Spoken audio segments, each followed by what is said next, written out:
As you can tell, I've probably been quiet for a while. My baby just twitched. She just twitched when I moved. Well, when I started talking on the camera.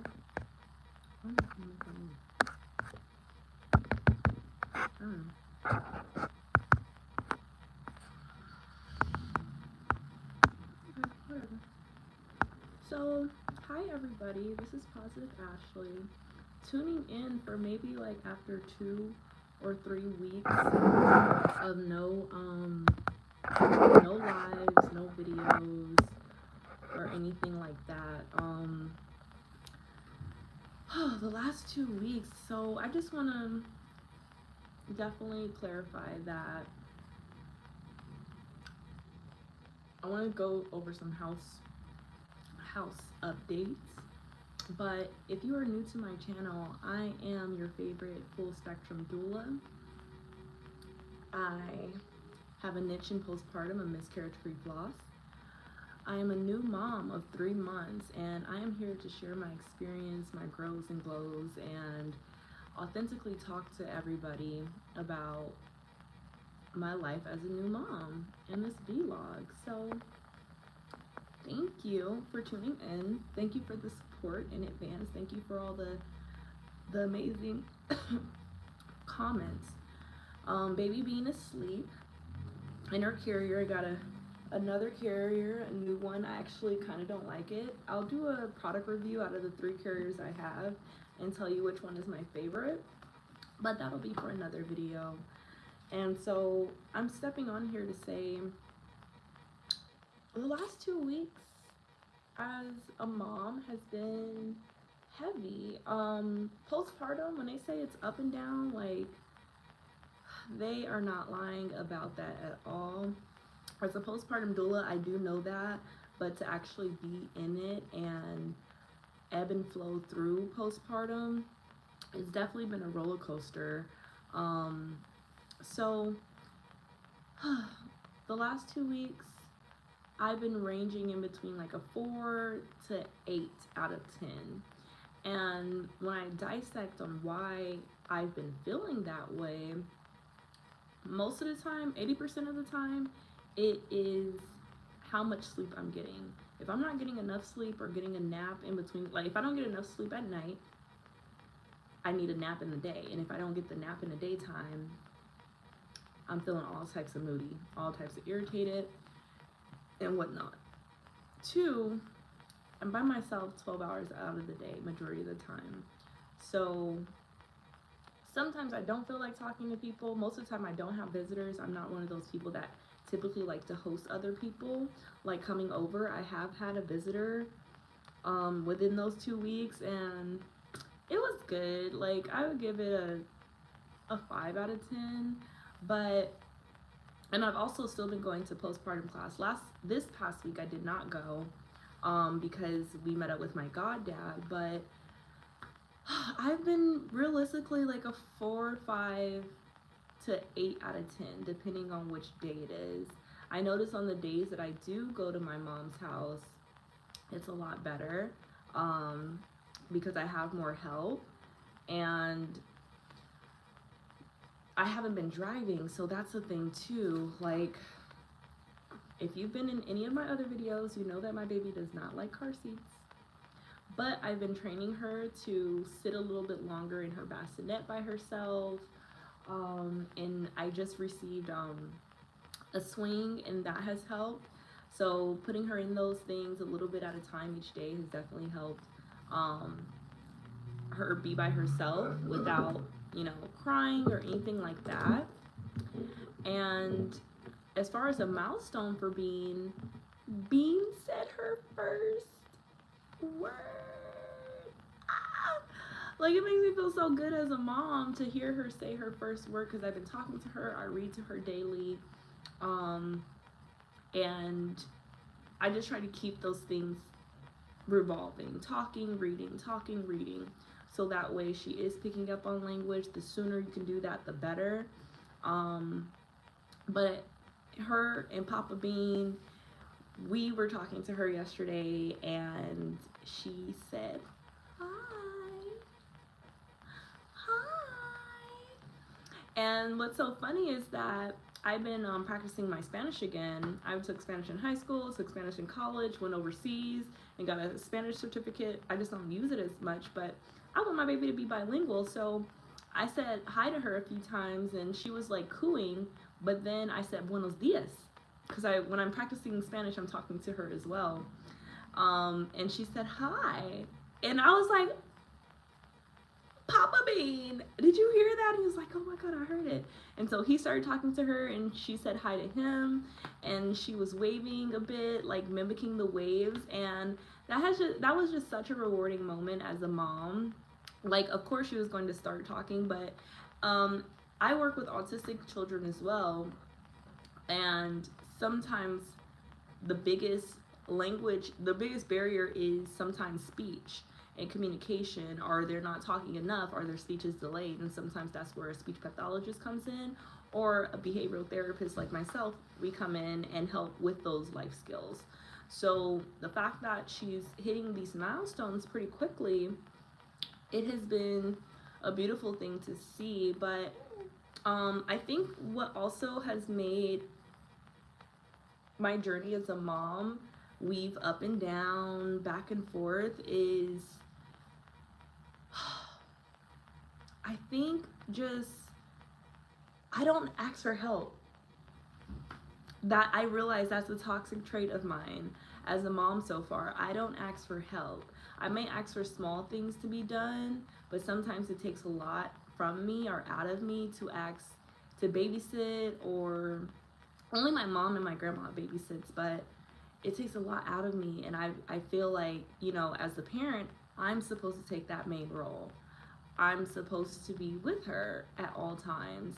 And I realized, like, I'm not asking for help from my partner really, or from my mom, and I didn't realize that was a toxic mom syndrome. Now it might be called something for real, but I'm calling it toxic mom syndrome.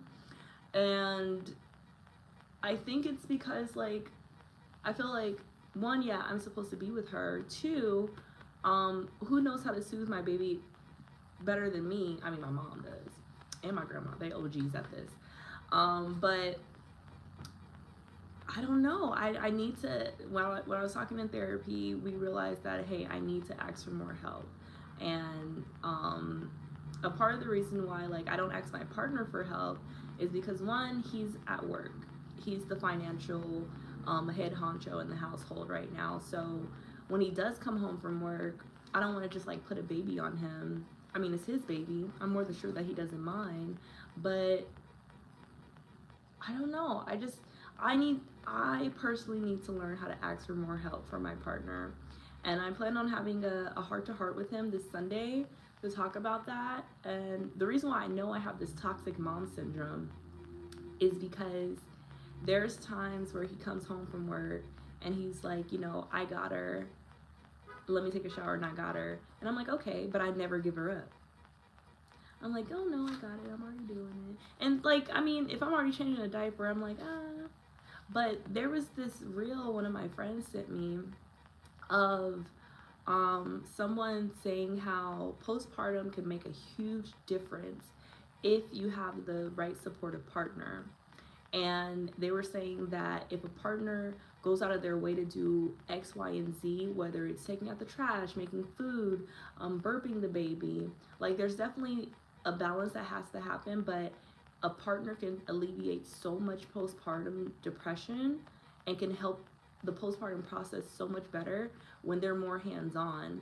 And I realized I'm not allowing my partner to be more hands-on because I've developed this toxic mom syndrome. So I really need to get out of my own way, so that way I can move around a little bit more freely, a lot less stress, and allow my partner to bond more.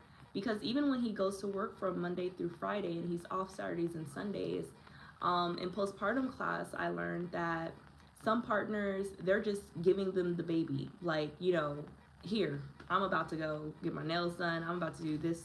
And of course, they probably talk about it prior to, but sometimes, and I'm gonna tell y'all why. Sometimes, there was this one time in August where I wanted to go to the spa all day. I'm one of those people. I can't go to the spa for like 1 or 2 hours. I want to go all day, and I did. From 12 something to 9 something p.m., I was at the spa, relaxing, sleeping, eating, everything. And when I came back, my baby's voice was hoarse. For me, that means she was crying so much, her voice went out and it was hoarse. So ever since then, I'm very reluctant on leaving baby with dad for a long period of time, because that was just scary. And he doesn't spend as much time with her as I do because he is at work. But how is he ever supposed to learn how to calm, how to soothe, how to create that relationship with her if I'm always hogging the baby? So I need to learn how to, which I've been practicing on the past few weeks, is like when he does have her and she is crying, give him the techniques that I use to soothe her. Sometimes they may not work for him and he has to create his own series of things that he can do to calm her down, which is something else I learned in postpartum. But my midwife was like, you just need to really try to give the baby, even if you're in a house, because I told her, I was like, it's so hard to not step in when she's crying. Like, I can soothe her so much faster if I just step in. And she was like, no, you need to learn how to be hands off, because guess what, when you're with the baby all the time, you can't just pass her to somebody else when you're at home by yourself. You have to learn, right? And I was like, yeah, you're right. So I need to let go of my toxic mom syndrome, so that way my partner can get more bonding time, but also be able to share techniques that can assist when she's crying. Now, another milestone that has happened is my baby likes taking showers instead of baths. She doesn't really like sitting down in the water, and we need to do more baths because I do want to put her in swimming lessons at 6 months. Another milestone is that she's teething to the point that she's drooling so much. You can also see the ridges even deeper in her gums. She's biting her fingers a lot more, and her poop is changing colors.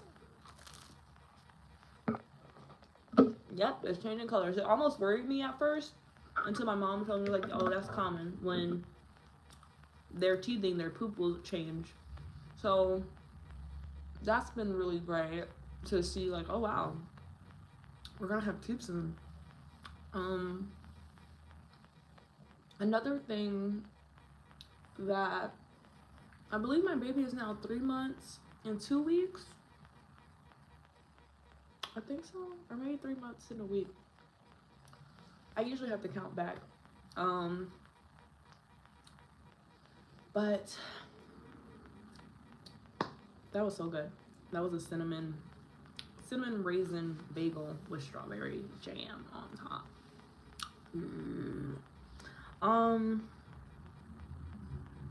And so I would say, like, to end this video, one thing that I just did was put some of my breast milk in an ice tray so she can suck on that for teething other than using Orajel. I just recently bought this Orajel from Target. They have a nighttime and daytime. This is nighttime. It has chamomile in it. So what I'm going to start doing is using my milk to help her teeth with a little pacifier. Also, drinking more chamomile and lavender tea. I just ordered some on Amazon. I'll put that in the link description below. It's the cheapest that I've seen thus far as chamomile. And I'm gonna talk to my partner a lot more. Like, I feel like sometimes, like, if I'm in a aggressive or frustrated kind of mood, like, I don't kind of want to, I can still talk to you, but I don't want to talk to you what's on my heart, because I don't want it to come out the wrong way. And his thing is, like, don't allow things to fluster and build up to the point you're trying to recap last week and, just bring up things as they happen so that way we can handle it right then and there. And I need to work on that as well. Another thing as far as like a doula tip that I want to give is, one, if you have a doula for postpartum, reach back out to them and allow them to guide you. Allow them to come back into the space and, you know, serve you in where you need to be served, whether that's you, like, you know, just needing a break, needing to go take a walk, having someone else to talk to in the daytime, anything like that, because we all need help, especially as new mothers. I feel like the last 3 months made me really question, like, can I do this again? Because I realistically want 6 kids, but can I really do this again the first 3 months? And I'm gonna lead off with this because it's gonna be my next video. I asked my OBGYN to tie my tubes because I see how people go from one and done. So I will be back with that follow-up and how that's working. I'm going to tell you what the process is, why I am considering tying my tubes, and just the next steps on that journey. So I hope I won't take too long to come back on here. I'm going to try to go live again, and feel free to ask any questions. Thank you all for telling me to come back, and where am I, and where's the next video. It's really been a journey. So thank you. I am Positive Ashley, tuning out with Baby Bean on the scene. Baby Bean is sleeping. I'm gonna just leave her in this thing because every time I seem to take her off. Oh, that's what I was gonna say, Velcro baby. I have a Velcro baby.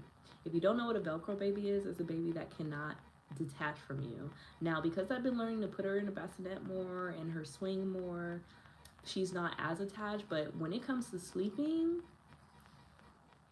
there are so many times where I try to put her down and she wakes up instantly because I guess like she don't hear a heartbeat, she don't feel skin to skin, whichever. I even try swaddling her. She is a Houdini and gets out of them every time.